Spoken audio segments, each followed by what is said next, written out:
Programa Raízes da Espanha em Sorocaba. Um oferecimento Automec, o maior grupo Chevrolet do interior paulista.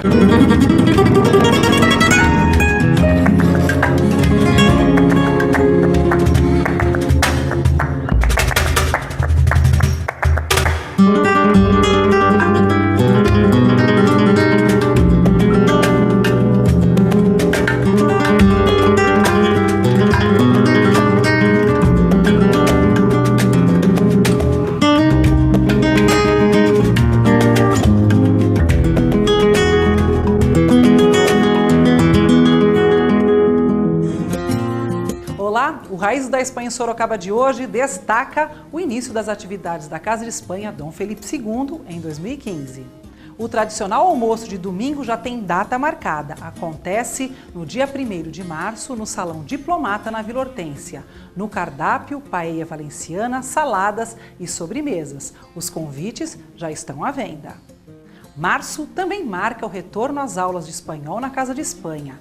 Matrículas abertas. Para maiores informações, no site, Facebook ou na Casa de Espanha. E no Raízes você também vai conhecer a história de sucesso de uma sorocabana na Espanha e aprender a fazer um prato típico da região de Valência, preparado pela professora do curso de língua espanhola da Casa de Espanha. Filho de um aragonês e uma catalana, dividiu sua vida entre Barcelona e Estados Unidos.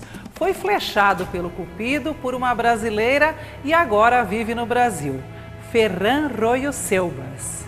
Ferran, diz a mitologia, diz a lenda, que Barcelona foi fundada por um semideus, por Hércules. O que envolve essa cidade, essa província de tantos enigmas? Valéria, obrigado por a oportunidade de participar no programa Raízes da Espanha. É um prazer estar com vocês. Realmente, Barcelona, a minha opinião, é suspeitosa, porque eu acho que Barcelona é uma cidade mágica, realmente, com uma grande influência de muitas culturas, de gregos, de romanos, de árabes, ou seja, que toda a mitologia imaginável está aí presente. Embora a língua oficial da Espanha seja o castelhano, na Catalunha se fala o catalã. Você tem uma curiosidade do que acontecia na sua família, entre o seu pai e a sua mãe. Conta um pouco pra gente. Sim, em casa, meu pai é aragonês e com muito orgulho de ser aragonês. Ele falava em castelhano e com minha mãe nós falávamos em catalão. E era uma coisa automática, falar com meu pai em castelhano, com minha mãe em catalão. Sempre foi assim em casa. Misturava-se, né? E não se confundia. Não, nunca. A Catalunha, mais precisamente Barcelona, teve um desenvolvimento maravilhoso depois das Olimpíadas. O que aconteceu com a capital? Barcelona, até os anos 75, 76, era uma cidade de costas ao mar. Era uma cidade industrial, era uma cidade feia. No litoral do Mediterrâneo tínhamos trens, o esgoto era jogado no mar. De repente, eu acho que foi no ano 76, o Comitê Olímpico Internacional decidiu que Barcelona organizaria os Jogos Olímpicos de 1972. A partir desse momento, a cidade mudou. Foi uma febre total por transformar Barcelona na cidade mais linda do mundo, da galáxia. E aí o exemplo, bom, essa febre não parou até hoje. Barcelona é conhecida como cidade paralela porque as suas ruas são muito assim em paralelo. O que se deve? É casual? É proposital? É um estudo? Sim, foi feito por o arquiteto Joan Cerdà. Quando Barcelona começou a crescer e ir além das muralhas da cidade antiga, essa expansão foi bem planejada. Assim como vocês veem nas cidades como Nova York, que é todo bem quadriculado, as ruas horizontais, verticais, de norte a sul, este a oeste. Aconteceu a mesma coisa em Barcelona. Todas são blocos em ruas todas paralelas e cada bloco tem bem homogêneo. Em cada bloco você encontra uma padaria, uma adega, tem um supermercado, tem lojas de moda, todo você não precisa sair do seu bloco para encontrar tudo o que você precisar. Inclusive, dentro desse bloco quadrado, tem um pátio interior e todas as varandas do interior olham para esse centro. Foi uma ideia extraordinária. Falando em arquitetura e lugares para se conhecer, a Barcelona é um dos pontos de maior visita turística. A Espanha, como um todo, ela é muito visitada. A Sagrada Família é um passeio obrigatório. Sim, Gaudí foi um gênio. Demorou muitos anos para o mundo descobrir a Gaudí, mas ele tem uma obra arquitetônica extraordinária repartida por toda a Catalunha e também em alguns lugares de Espanha, onde ele utiliza elementos da natureza, uma inspiração da natureza incorporada na arquitetura. É algo extraordinário. Eu recomendo todo mundo fazer uma peregrinagem para a Catalunha para visitar as obras de Gaudí, porque vocês vão quedar maravilhados. Sorocaba tem descendência predominantemente de Andaluzia. Nós temos a oportunidade de conhecer uma pessoa de outra região, um espanhol nativo lá da Catalunha. Ferran, agora falando globalmente, falando em Espanha, você consegue fazer um comparativo com o Brasil? Espanha tem o tamanho de 2 vezes o estado de São Paulo, mas a população é aproximadamente a mesma. Mas é curioso e interessante ver como um país tão pequeno tem uma diversidade tão incrível, onde tem tantas regiões, tem a Catalunha, tem a Andaluzia, tem Astúrias, tem Galícia, tem Castilha, tem Valência, tem tantas regiões que poderiam ser países dentro de um mesmo país e 5 línguas oficiais, não? O castelhano, o catalão, o gallego, o euskera, tantas línguas e gastronomia e costumes e tradições que é incrível, é uma experiência extraordinária ver tanta diversidade dentro de um país que é 2 vezes o tamanho do estado de São Paulo.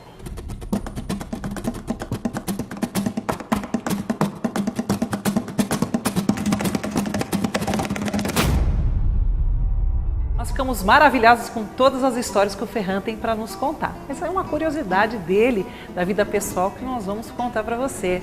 É que ele é o presidente da torcida organizada do Barcelona em São Paulo.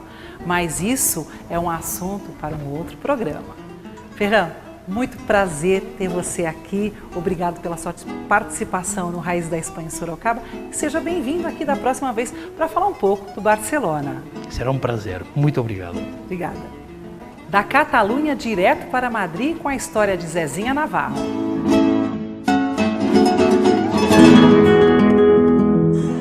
Quer trocar de carro? Então venha para o Grupo Automec e conheça os últimos lançamentos da Chevrolet: Cruze, Cobalt, Sonic, Spin, Trailblazer, Onix e novo Prisma. O maior grupo Chevrolet do interior paulista. 3 lojas em Sorocaba. Visite grupoautomec.com.br.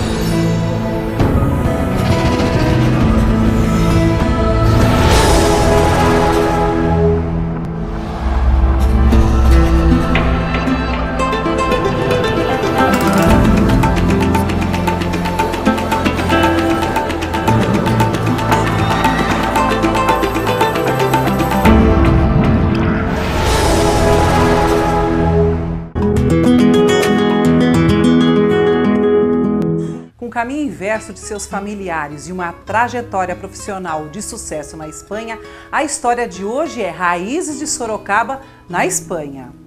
Zezinha, os seus familiares vieram da Espanha para Sorocaba. Conta um pouquinho Como que foi a história deles da chegada ao Brasil? Bem, a história da minha família é uma história como a de muitos e milhões de sorocabanos, né, descendentes de espanhóis, e até eu tive o privilégio de ser, tanto por parte de pai como de mãe, descendente totalmente de espanhóis.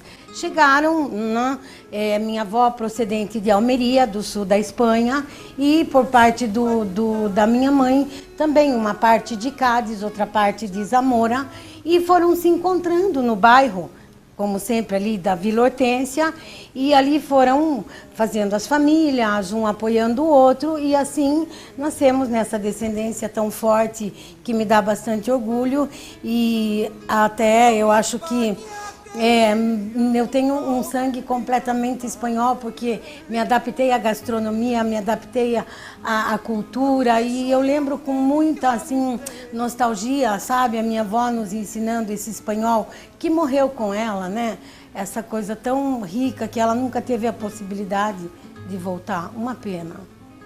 Zezinha, a sua paixão pela Espanha é altamente perceptível, mas, como você disse, começa com o contato estreito com seus familiares. Mas a sua paixão profissional tem muita ligação com o que o seu pai fazia para que vocês pudessem sobreviver em Sorocaba. É bem verdade. Olha, de uma certa forma eu até fico emocionada, porque, veja, meus pais começaram com cereais, né? Meu pai trabalhou muito desde pequeno, como toda a família de imigrantes, quer seja espanhola, italiana, mas no caso do meu pai, eles começaram a trabalhar como cerealista, e meu pai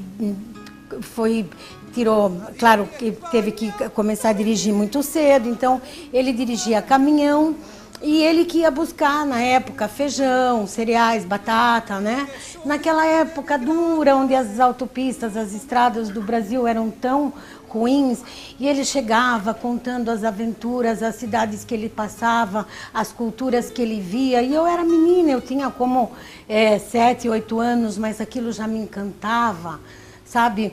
E a partir daí foi crescendo dentro de mim uma curiosidade, né, por esse mundo que era tão encantador, e afortunadamente comecei a trabalhar no armazém também desde pequena, naquele contato com as pessoas simples de sítio, e eu ia com o meu pai e a gente via, né, aquelas pessoas, aquelas terras, aquela mescla de culturas, e isso já foi crescendo dentro de mim de uma maneira que parece que o destino nos leva, né? E fui começando por aí, comecei também a trabalhar aqui no Brasil, pouco a pouco fui indo, conhecendo um pouco desse grandíssimo Brasil, aí o contato com outros idiomas, e hoje estou lá. A sua opção pela carreira de turismo está hoje fixada na Espanha, mas você teve uma trajetória no Brasil, nos Estados Unidos, e acabou culminando na escolha para você trabalhar na Espanha. O que foi que aconteceu que te levou para o outro lado da Europa, na terra das suas famílias? Pois é um privilégio, para mim é algo assim bastante compensador, porque eu comecei como qualquer outra trajetória, não comecei do alto, eu comecei do baixo. E quando você tem, por exemplo, o pouco, você vai valorizando pouco a pouco muito, né? Então eu entrei no turismo de uma maneira completamente surpresa, porque eu trabalhava como secretária num outro ramo totalmente diferente. Fui fazer a viagem dos meus sonhos, que era Rio de Janeiro. E quando eu fui num grupo e achei linda a profissão de guia. Ai, que coisa divina, né? Interessante você contar a história já viva. Ai, imagina que cheguei dessa viagem e disse, não, é isso que eu quero da vida. E, afortunadamente, eu fui para essa agência de turismo e pedi um trabalho e eles me deram. E assim eu comecei. Então eu comecei fazendo o Brasil, comecei fazendo excursões pequenas, aqui mesmo, viagens de um dia, depois fui crescendo um pouquinho, fui fazendo Rio, fui fazendo Sul, e assim foi. Aí comecei a fazer viagens para o Nordeste, depois já fui também, tive a oportunidade de fazer uma base no Caribe, em Aruba, uma ilha pequenina, que pertence à colônia holandesa. Depois tive a possibilidade de ir para Disney, né? Que foi um dos sonhos assim realizados. Eu conheci a Disney com 30 anos, mas parece que eu era a mais menina de todas. Fui como guia, mas já foi uma, assim, dentro de mim, sabe, uma conquista. Eu estou aqui. E a vida sempre me desafiou muito e eu nunca tive medo, sabe? Sempre enfrentei, porque eu acho que a única maneira de você vencer é não ter medo. O medo, ele te priva de muitas conquistas. E aí foi legal. E como eu cheguei na Espanha? Pois é. Esse foi talvez o maior desafio, porque você passou por uma seleção para chegar lá. Bem, então o meu maior desafio profissional realmente foi eu estar na Europa e sobretudo na Espanha, porque hoje eu tenho o contrato por uma empresa espanhola, né? E então, já nessa trajetória de Brasil, eu já trabalhava para uma grande empresa brasileira, né? Que era a empresa que trabalhava com os brasileiros na Europa, exigiu 2 guias brasileiros para trabalharem lá. Éramos 230 guias, fizeram uma seleção de 30, desses 30 selecionaram 2 e eu fui uma delas. Até então, a entrevista foi feita pelo diretor da empresa espanhola, completamente em espanhol, o que isso já me deu, sabe, uma sensação de vitória e conquista, porque para mim foi divino. E quando literalmente saiu a minha aprovação, eu disse, agora chegou a minha vez e eu tenho certeza absoluta que a Espanha vai ser a minha segunda casa. E foi aí que já fui em busca das minhas origens, foi aí que eu conquistei minha nacionalidade, minha cidadania. E hoje posso dizer que a Espanha é minha casa no mundo, porque eu vivo no mundo, né? Eu trabalho muito, recebo brasileiros na Europa. E apesar de eu viver na minha base é a Espanha, mas teve um dia que eu tomei café em Paris, almocei em Madrid e jantei em Lisboa. Assim que, oficialmente, minha casa é Espanha. Minha vida é Espanha. Eu respiro, eu durmo, eu me alimento da Espanha. E isso me deixa super feliz. Assim, embora sua base seja Madrid, você vive lá, recepciona os brasileiros, os turistas que chegam para conhecer a Europa. Você tem um nome espanhol, que é Maria José Navarro. Pra gente é Zezinha Navarro. É um nome impensável em castelhano, já que NH não existe. Como é que você é conhecida na Espanha? Já que na Espanha não existe o NH e Zezinha também não se fala dessa forma. E eu não podia ir com outro nome lá, porque esse Zezinha já vem de muitos anos. No começo, eu confesso que para eles é bastante raro, muito estranho, porque Zezinha não existe. Aí eu fui explicando que era Pepa, Pepita, porque Maria José é como Pepa, Pepita. Aí foram associando, e eu dizia Zezinha, Z-E-Z-I-N-H. Ah, va bene, Cecília, sim, é Cecília. E então, assim, pouco a pouco fomos nos entendendo e hoje todas dizem, chegou a Rúbia, a Zezinha. E fiz um ícone ali, né? Portanto, eu quero agradecer a possibilidade de estar aqui falando da nossa querida Espanha e dizer aos brasileiros, aos sorocabanos que estão me assistindo, que quando forem à Europa, que comecem pela porta de entrada, que é a Espanha, serão super bem recebidos. Eu estou ali para, com o maior prazer do mundo, recebê-los, né? Com as portas abertas e o coração também. Obrigada. Depois de uma delícia de conversa com a Zezinha Navarro, nós vamos dar uma voltinha até Valência. No próximo bloco, no quadro de gastronomia, arroz al horno. Quer trocar de carro? Então venha para o Grupo Automec e conheça os últimos lançamentos da Chevrolet. Cruze, Cobalt, Sonic, Spin, Trailblazer, Onix e novo Prisma. O maior grupo Chevrolet do interior paulista. 3 lojas em Sorocaba. Visite grupoautomec.com.br.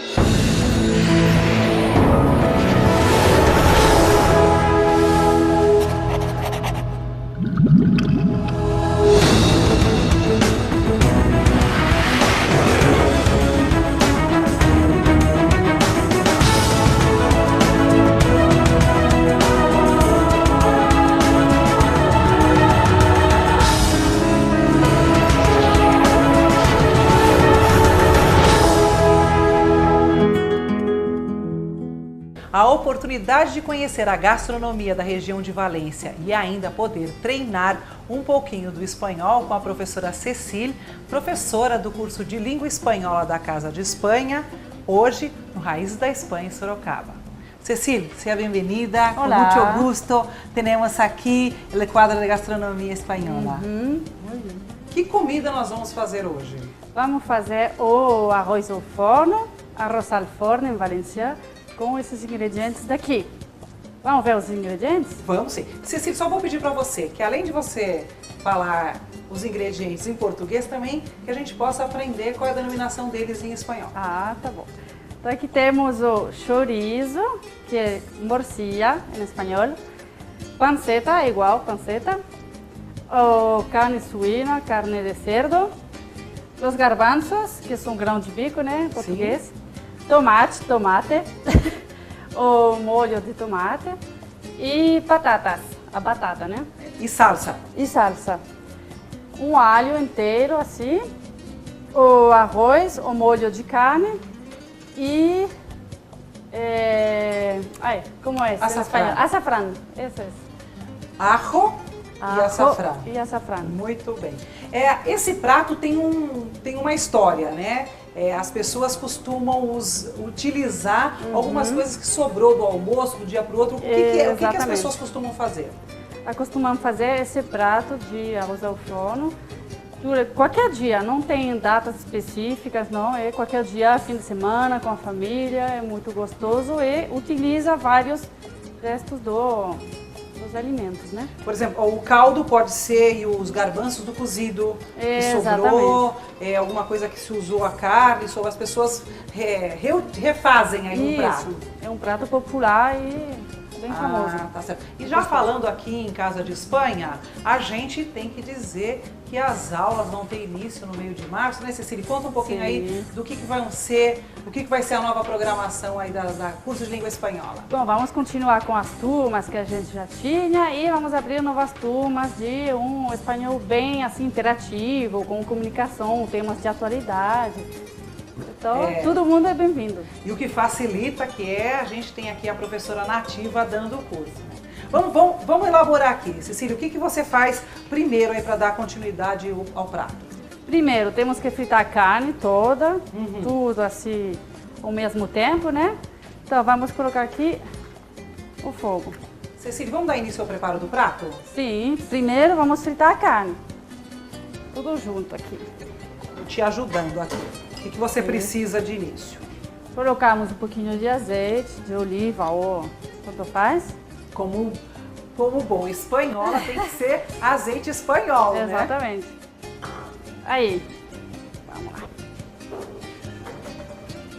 A panceta, a carne suína e depois um pouquinho também. Porque a morcilla ela fica um pouco mole se você agregar agora, né? Exatamente. Então é só para dourar um pouquinho, né? Para dar uma corzinha à carne, que depois vamos colocar tudo junto na paneira e no forno. É só para dar assim. Uma vez a carne dourada, vamos reservar e vamos continuar com a receita do arroz ao forno. O que você precisa agora? Agora vamos dourar um pouquinho o arroz com o molho de tomate. Só um pouquinho, para dar uma corzinha, que depois vai ao forno tudo.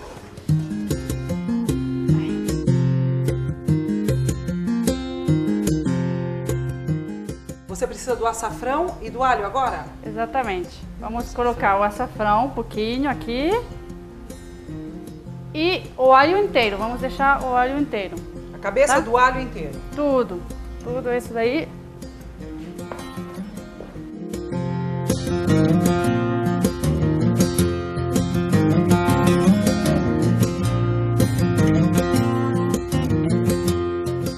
Agora já o arroz douradinho, vamos fazer a montagem do prato.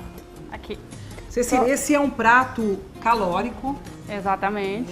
Consumido mais no inverno, provavelmente? Sim, mais no inverno. Tá certo. E a Espanha também tem muito hábito do prato único, um prato que abrange todas as coisas, comida, carne, arroz já. Exatamente, pode acompanhar com uma ensalada, E mas... dispensa ou terceiro, quarto prato. Isso. Ele vai ao forno. Exatamente. Então o arroz não está ainda feito, né? Vai Tá. ao forno, vamos colocar agora um pouquinho de grão de bico, os garbanços e O caldo. o caldo de carne, né? Esse E caldo assim vai é o ser- quê? Você diluiu o caldo de carne ou qualquer caldo que a pessoa prefira com água quente, Exatamente. fria, Água quente. água sim. quente, ok. E aí depois o caldo pode ser de outro prato feito anteriormente, né? E que é usado agora. Ok. Então é só enfeitar aqui o prato, né?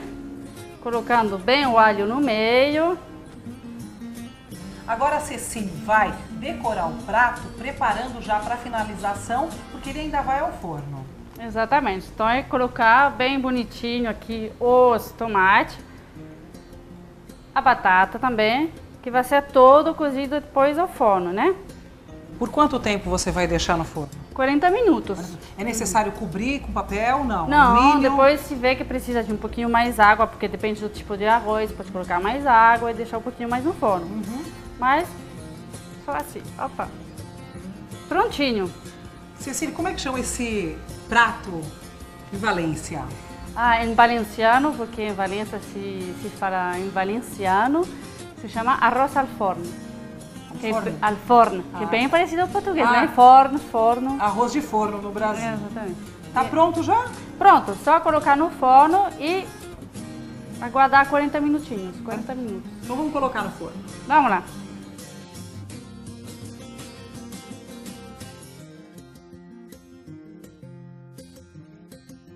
Cecília, qual é a temperatura do forno que você usou para assar o arroz? Bom, a temperatura ideal são 200 graus, 180 durante 40 minutos, se precisar um pouquinho mais de tempo, mas isso aí.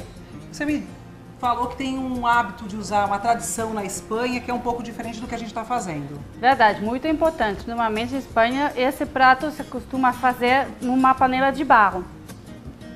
Da mesma panela de barro que vai ao forno. Exatamente. Então vamos experimentar? Vamos? Então aí eu não coloquei sal, porque já as carnes vão bem temperadas, né? Tem bastante sal, mas é ao gosto, né? Normalmente podemos colocar, né? Temos que colocar. Um pouquinho de tudo, que é batata também. Também. Aqui, pronto. Agora é na hora já de ver como é que ficou essa delícia valenciana.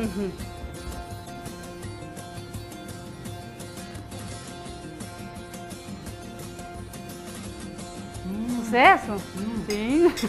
Tem um sabor espanhol mesmo, assim, Ah. de grão de bico e arroz e as carnes. E para você que quer conhecer essa receita, é só entrar no site da Casa da Espanha ou então ainda na página do Facebook do programa Raízes da Espanha em Sorocaba. Um outro recadinho para quem quer conferir as aulas de língua espanhola, é só vir aqui até a Casa de Espanha para ter maiores informações. Cecília, obrigada por Obrigada a participar. vocês. Foi um prazer ter você aqui. E a gente vai se ver muito aí durante as aulas do curso de espanhol. Exatamente. Todo mundo está convidado. Obrigada.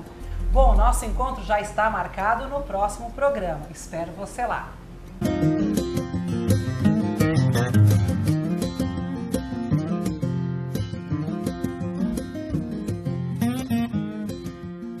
Raízes da Espanha em Sorocaba. Um oferecimento Automec, o maior grupo Chevrolet do interior paulista.